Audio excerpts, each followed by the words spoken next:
उसके द्वारा जो लोकतंत्र की हत्या हुई है और लोकतंत्र का नीलामी इस प्रकार से उन्होंने की है और उसके बदले में अनेकों अनेक उपहार लिए हैं कि ये लोकतंत्र के भावनाओं को ठेस नहीं पहुंचती, संविधान को ठेस नहीं पहुंचती। आखिर गुनाहगारों को कब तक बचाते रहेंगे, क्योंकि ये खुद भी गुनाहगार हैं। इस कारण से एक गैंग सा बना हुआ है, जो इंडिया अलायंस है, जो एक गैंग सा बना हुआ है, ये पैसे से भी लूट कर रहा है और जैसे भी दाएं बाएं से कैसे भी लूट मचाती जाती है, उसका यही परिणाम है। ऐसे गुनाहगार मोदी जी के रहते हुए तो कोई भी बच नहीं सकता और आने वालों के लोगों के लिए भी एक ये सुझाव है कि अगर आपने सेवा करनी तो सेवा कीजिएगा, ऐसे काम करेंगे तो आपके स्थान जेल में ही होगा। जी सर, किसी का मर्डर है, महुआ मोइत्रा अपनी लड़ाई लड़ेगी, उनको लोग इंसाफ दिलाएंगे और बीजेपी जो है वो अपना ही जो वो चला रही है।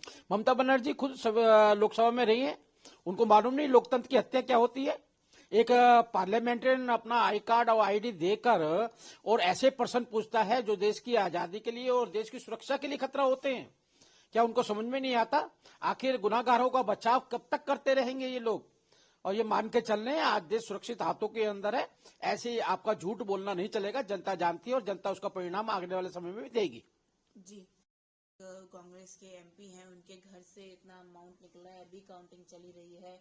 कल भी बोला जा रहा था कि 20 कमरों की तलाशी होनी है, 5 की अभी काउंटिंग हुई है। कैसे देखते हैं यहाँ पे इतना बड़ा स्कैम? देखिएगा, 200 नहीं 200 से ज्यादा, कहीं हजारों करोड़ रुपया वहां से मिलने की संभावना है और ये साफ साफ कांग्रेस का चरित्र बताता है कि राहुल गांधी के सहयोगी रहे ये राज्यसभा सांसद, 3 बार से राज्यसभा सांसद हैं और वहां की राज्य सरकार, सोरेन सरकार जो है, उससे तालमेल बनाकर किस प्रकार से वहां के समाज और देश को लूटने का काम कर रहे हैं। अनेक अनेक राज्य के अंदर उसकी ब्रांचें हैं और ये षड्यंत्र, जो एक षड्यंत्र चल रहा है इसकी देश की संस्कृति खत्म करने का और देश को लूटने का, ये सामूहिक एक संगठन के रूप में ये काम कर रहे हैं। इनको मानना चाहिए कि मोदी जी ने जो संकल्प लिए हैं वो संकल्प बार बार इनको दोहराने चाहिए कि भ्रष्टाचार नहीं चलेगा, उनका स्थान जेल में होगा।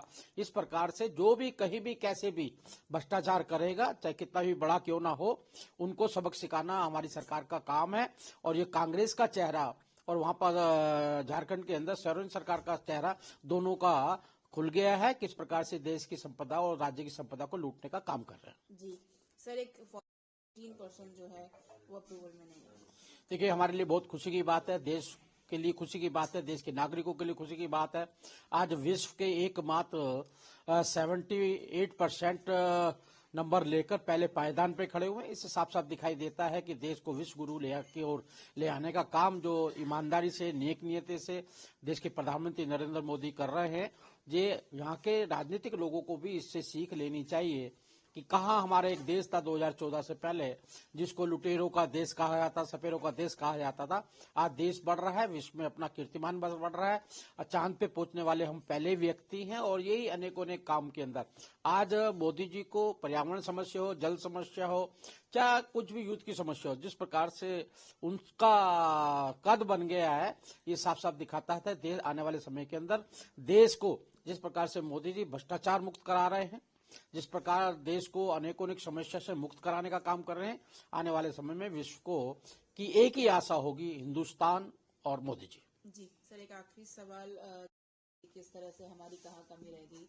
अब जो इस तरह की मीटिंग हो रही है उन पर आप क्या बोलना चाहेंगे? पहले भी और बाद में भी ये कोई आकलन करने की आवश्यक नहीं है। जब तक ये कांग्रेस का खानदान, जो लुटेरा खानदान है, जो एटीएम की तरह यूज करता है राज्य सरकारों को और उनसे पैसा लूटने के लिए आगाह करता है कि आप पैसा लूटिए, हमें भेजिएगा, जब तक ये चलता रहेगा तो मुझे लगता नहीं कि आज की जनता समझदार हो गई और जनता समझदारी का जवाब वोटों से देती है।